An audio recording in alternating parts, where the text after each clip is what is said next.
Hello, bourbon fans. I'm Tim, the Suburban Dad. I'm here to help dads find great bourbon. Now, if you've watched my channel much, you probably get the sense that I'm not here to show you all the latest and greatest, awesome, hard to find unicorn bottles. Occasionally, I find something cool and I'm happy to share it with you guys. But for the most part, I'm trying to help just everyday drinker to try and figure out what bottles are worth buying, what should you avoid, and just enjoy yourself some good bourbon. So this past weekend was Cinco de Mayo, and I'm extremely unfamiliar with tequila, but I was looking for a bottle so that we could make some margaritas.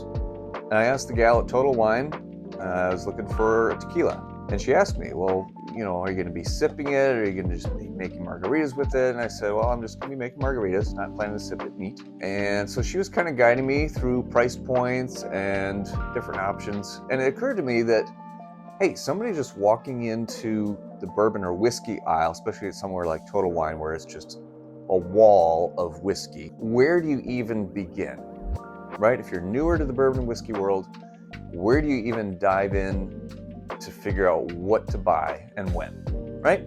So I'm going to start this series, which bourbon should you buy? And the answer first is a question. Well, what is your goal for this bottle?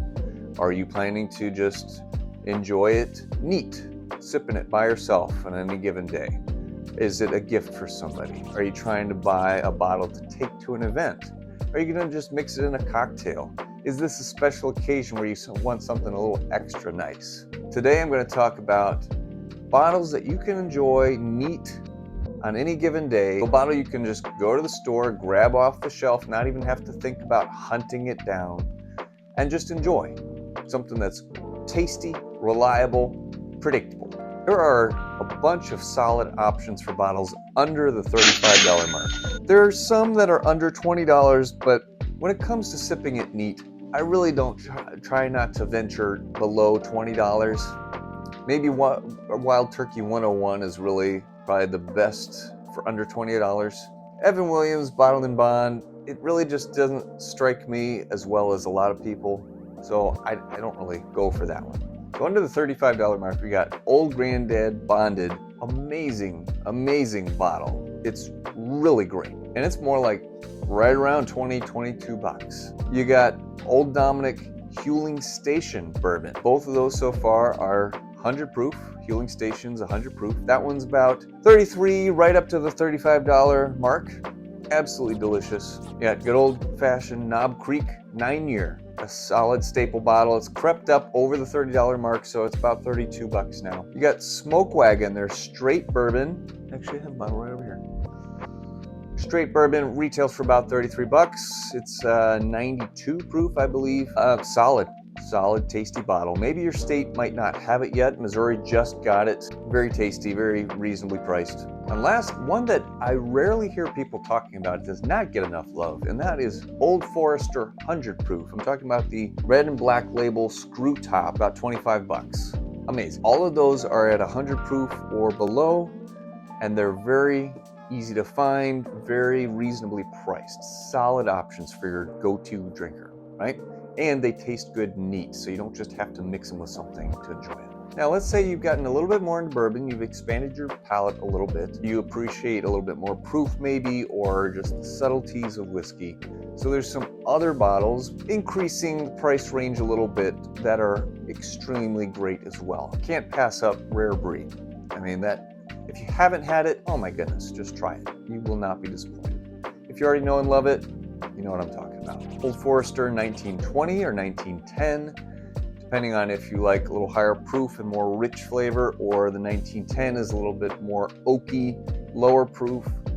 Both solid options. I prefer the 1920 myself, but I know the 1910 is also very popular. Those bottles retail from 58 bucks up to 65. All that's reasonable price for them. So we talked about Knob Creek 9-year, the small batch.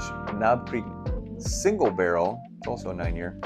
The single barrel kicks it up to 120 proof and unlocks even more levels of flavor. Really great, retails for about 50 bucks. Now Michter's Bourbon, here's where we're gonna drop the proof down a bit, but priced at $45, $48. Really great flavor, nice and creamy, buttery, caramely, very easy to drink, very tasty. That one, the proof is in the low 90s, upper 80s, I believe. Another Smoke Wagon. This Smoke Wagon small batch. I really love the uncut, unfiltered, but that's getting a little pricier, and the proof rides up at that point. The small batch, that is where it's at. It retails for about 45, 46 bucks. Proof is right around 100, I believe. It is very tasty. Nice, fruity, a little bit of caramel in there. Nice. The last two are ones that you should be able to find anywhere, any liquor store that has any sort of selection. Four Roses small batch retails for about 35 to 40 bucks. Nice and mellow, fruity, but also some rye spice in there for a little variety. And Russell's Reserve 10-year. It used to be around 35 bucks. I think the price has crept up closer to 40, but it also is very drinkable. The proof is in the 90s, I think 94 proof, and just nice and light, fruity, caramel, easy to drink, delicious. There you go. So for the everyday bottle to drink, enjoy whenever, grab it off the shelf, not have to worry about putting in all kinds of effort and time to hunt it down. These are some great bottles. What are your go-tos that you enjoy that you can find just about anywhere? Let me know in the comments. Stay tuned because I'm going to cover other topics as well in this category of which bourbon should you buy. And cheers.